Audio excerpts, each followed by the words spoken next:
Welcome back, everybody, to another episode on the HermitCraft server. That's right, guys, we are back once again today. Thank you guys so much for all the lovely comments that you gave me with this terraforming project that we did last episode. Now, it still requires a bit more care here, but yeah, one of the things that stood out to me in the comments, and I kind of agree, is that people have said this is a little noisy. Now, I believe what they mean, a little noisy, is that we have like these things where the terrain juts out a little bit very sharply and then kind of goes away to a straight line or whatever. So like if we were to get rid of some of these things and make it, you know, a lot less pointy in certain areas, maybe more round, I guess would be a better way of saying that, like rounding things off a little bit more. I think that will make it look ever so better. So like for right here, yeah, we got like kind of a straight line, then we jut out, then a straight line, then jut out or whatever. So like if we, I don't know, either filled that in so it was like a little bit more round or other things such as that, we would end up having a much better product here. So I'll probably go through here and nitpick this a little bit and make it look that much better over time. But yeah, I'm pretty happy with the way this had all turned out. Now, since last episode, I did go back through and I actually filled in every single dirt block under here so it's not hollow. Yeah, that's just the way that I am. I don't like hearing cave sounds or whatever when like things are lit up and mobs can't spawn, but like if you fill it all in, like you won't get those cave sounds. There's also a crafting table that was down here somewhere that we had seen when I first came to these islands. I was like, where did this crafting table come from? And I said I wasn't going to remove it. Well, it's still under here somewhere, buried in the dirt. Yeah, that's just going to stay here for forever, I think. So yeah, what I wanted to do is also show you guys back here. You had pointed out to me in the comments that this pillar was offset. It was, it absolutely was. Whoops, I have fixed it since the last episode as well. Yeah, so when I was putting these columns in place, I was kind of lining them up with the stairs, and I had lined this column up with this edge of the stair, right? That wall. And this one I had lined up with this edge of the stairs. So yeah, it definitely was off. So now this one is lined up with that edge, and that one is lined up with that edge over there. So now everything is in its place and balanced as things should be. Okay, so what I wanted to work on today is I wanted to revisit our creeper farm. Now in a live stream we just had recently, we spent some time working on the creeper farm a little bit, and we were adding in more water columns. The whole purpose of us working on it was to make it ever so much more efficient, so creepers were able to fall off the platforms on more areas, so they weren't just kind of like hanging out. Whoa, what the heck? Yeah, so they weren't just hanging out like over here on these sides or whatever. So we have added in more water columns. We added in more trapdoors, so they'll see that as like a path that they can go across, and then they fall down into the water, and then they, you know, end up at the center killing area. And then I ended up putting in these walls here to try and get them so they don't like drop down and land onto this. Well, there's a few more things that I need to do. I need to bring these all the way down. I need to probably raise this up a little bit on this wall. The creepers, they are getting into the water, bobbing up and down on like these source blocks. It's kind of hard to see, sorry about the darkness. They're bouncing up and down the source block, and even though that's like a half a block higher or whatever, they can still kind of like jump out. So we need to raise this up a little bit more, bring these walls down, and all sorts of things along those lines. But other than that, we were looking at the spawn rates of the creeper farm down here, and my goodness, it was producing creepers like nothing else. It was so good. Okay, I'm going to take some time here. I am going to fix this the way that it should be. I'm going to relight up the creeper farm here so we don't get creepers like dive bombing me while I am doing this, and we'll continue on, guys. All right, to give you guys a better view of what these platforms look like now with the slight changes that we have made. Yeah, so we have these walls in here so the creepers weren't coming over here and then trying to like fall down off this block down into the water, like onto that part and hang out there like we saw the problem that we had before was. So yeah, we put these in here so they can't go anywhere. They're gonna be right here, they're gonna see that cat, and then they're gonna be like, oh, I gotta go somewhere else, and then they're gonna like hang out over there or try and go over here and fall down to the water channels. But yeah, we definitely don't want them like falling down the edge, and then we're gonna fix this so they can't just bob out of the water and jump up onto those edges either. Yeah, the problem that we had once we did that is the creepers would fall, or they'd bob out, they would hang out on the edge, and then they'd jump down onto the ground down below, and then we had a big old pile of creepers down there where we didn't want them. It's no good at all. Okay, but yeah, anyway, I'm going to continue on filling in these blocks like I said I was going to do, and then we will be right back.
Alright guys, so here we are in the camera account. We got night vision on so we can see everything that we've done. So you can see that the water channels now are a block and a half higher than the water. So there's like absolutely no way that creepers could potentially jump out of this thing at all. Yep, I went through it and made sure everything was that way. And my goodness guys, look at the amount of creepers. This is awesome.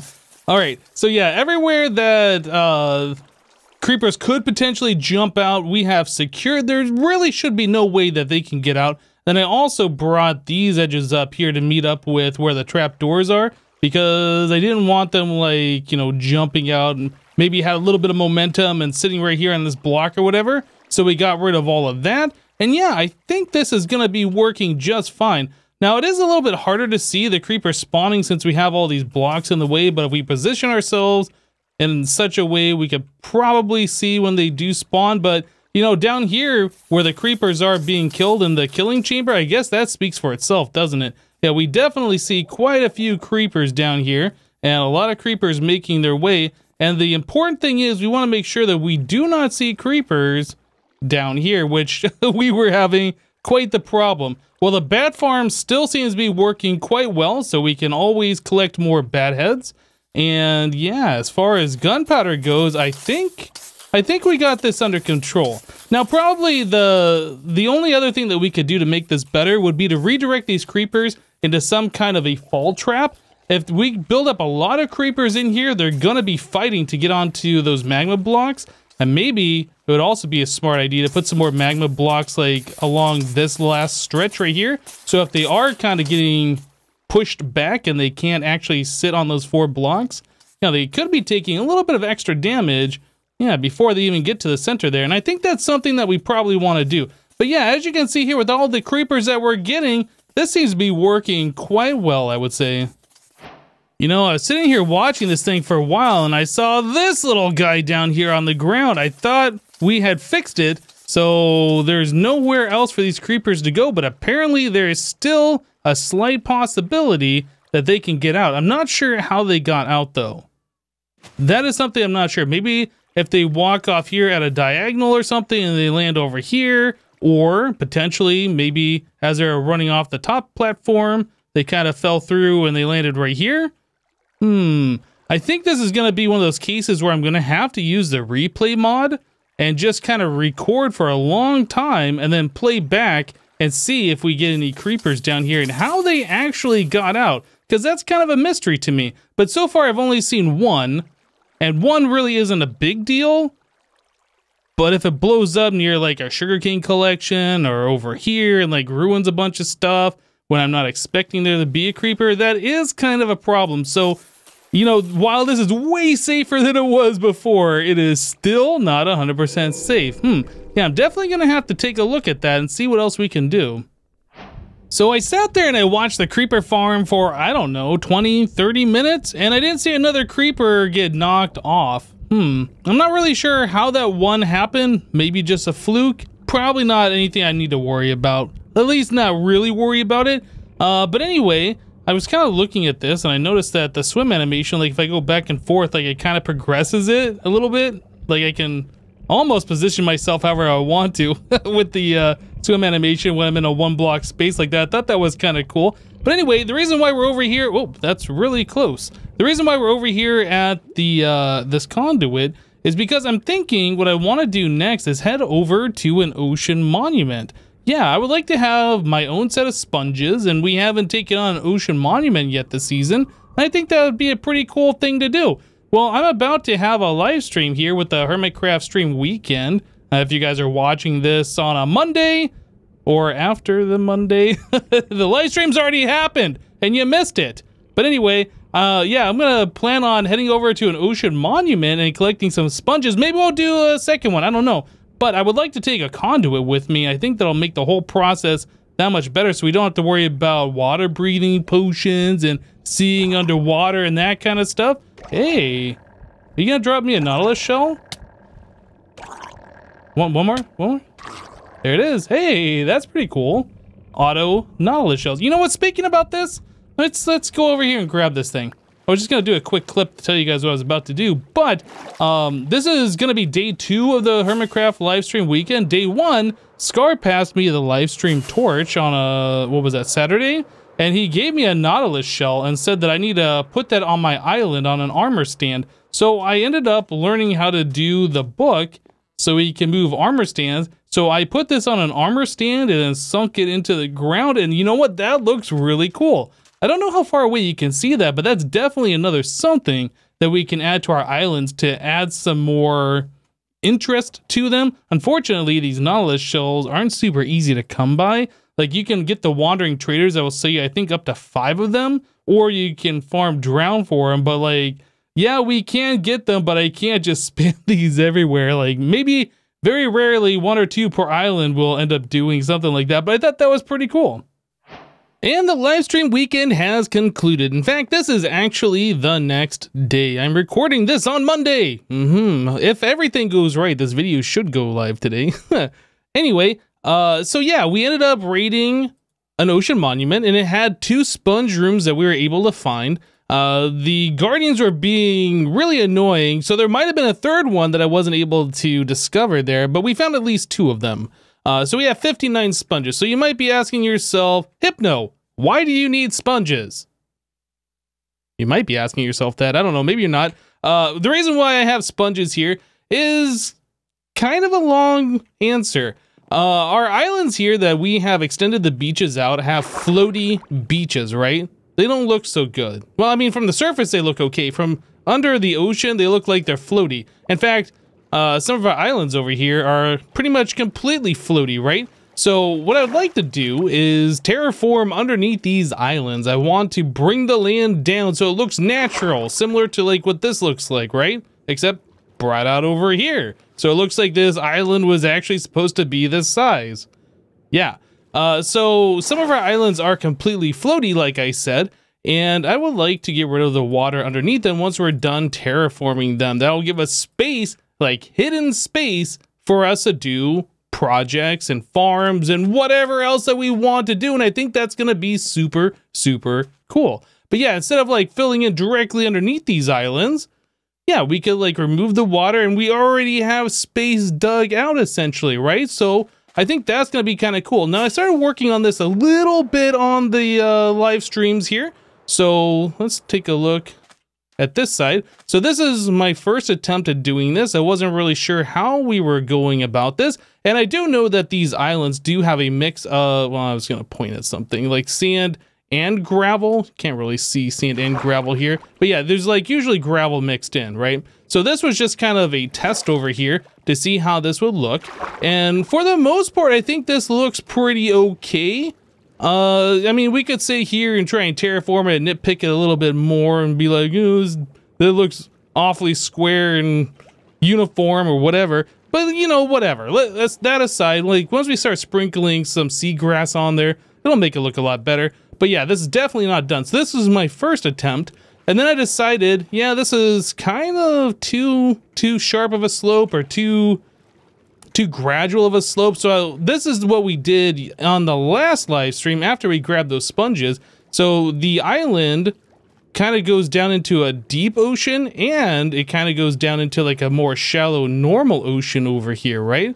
So we're kind of doing a twofold thing where we kind of have like a sharp cliff face and a more gradual. And while I haven't really given this a lot of terraforming, I think this is looking like what I want. Now, granted, we will have sand on top of this, so it won't look exactly how this is looking right now. But yeah, this is the kind of thing that I'm going for. More of a sharp drop off. This right here looks kind of weird. I'm probably going to bring that out a little bit more, so it's not like a real 90-degree corner here. But yeah, a lot of stuff like that I plan on doing with these. So I think what I'm going to do, I'm going to spend a few moments here, probably do a time lapse, speed that up for you guys so you can kind of see the process and how this works. But yeah, I think this is going to turn out to be pretty cool.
That was a lot of fun. That was packed into quite a small, short time lapse there. I had to speed it up quite a lot to get to fit into a reasonable amount of time. Now, you might have seen at the very start, like, you saw me, like, removing blocks around the coast here. Yeah, the reason is, like, this block, for instance, we're going to be placing sand or gravel on top of all this stone, right? And if I place sand on top of here, it's going to be, you know, flush with the birch planks. And the birch planks are supposed to be the very edge of the island, so I don't want to place sand right here, right? So yeah, I want to break this and place that one block lower. Yep, because we want this to start going down underwater after the birch planks. So yeah, I had to go through here and change up some of the stuff. Oh, now we got an opening there. Fixed. There we go. Yeah, so this is looking pretty cool. I am starting to run a little bit short on time today. I would like to go through and place all the sand and the gravel and stuff, but before I get to that, I definitely want to go through and make sure that this is exactly how I want it. I don't want to have to place all that sand and gravel and be like, oh no, I want to reshape it a little bit more and then have to remove all of that stuff and then replace it again. You know what I mean? So yeah, I think we're going to leave it like this for now, and I am very happy with the way that it's turned out. Now, there are a few spots, and there's always going to be a few spots that I feel like I need to adjust and be a little nitpicky about it, similar to like the job that we did over at our storage base over there. There's still some spots there that I want to do some things with. This right here, I'm not so sure about that, how we go from like a high level to a low and then up again. Like, that might need to be, like, leveled out a little bit. Maybe bring this up a little higher to, like, I don't know. You know what I'm saying? Like, there's just little things you can look at there, look at it and pick it out and be like, is that good? Is that not? And the other thing to consider, though, is this is all going to be underwater. Yeah, might not ever even see it, but if it looks bad, I don't want somebody to be like, oh, who did that? You know what I mean? So, yeah, definitely some things to mess around with here to get everything a lot better. Now, I did run out of stone, and I had to use a lot of the stone that we dug out from the creeper farm. which is good. So we got plenty of that down there that I brought with me in the shulker boxes. But yeah, I think at this point we're gonna go ahead and call this done-ish with an asterisk at the end. Yeah, obviously, like I said, we still need to put the sand and the gravel down, but I think as far as this is concerned, this island is pretty much done, and I'll probably finish it up on a live stream. I think that's what we're gonna do. Get rid of all the corners and place in all the sand and gravel and stuff, and yeah, fully complete it there. So anyway, guys, I think we're gonna call it an episode here for today. Yeah, lots of things that have taken a bit of time in this episode, and had a lot of other things to do this weekend as far as live streaming and stuff, which took away from my normal recording time. Anyway, hope you guys enjoyed this episode. Let me know what you thought about my terraforming skills here. If there's anything you think that I should change immediately before I place down that sand and gravel and make it more permanent. But anyway, that's it for today. Thank you guys for watching. Remember to leave a like on this episode if you liked it. Or, you know, don't leave a like if, you know, it's up to you. Anyway, see you next time. Bye-bye, guys.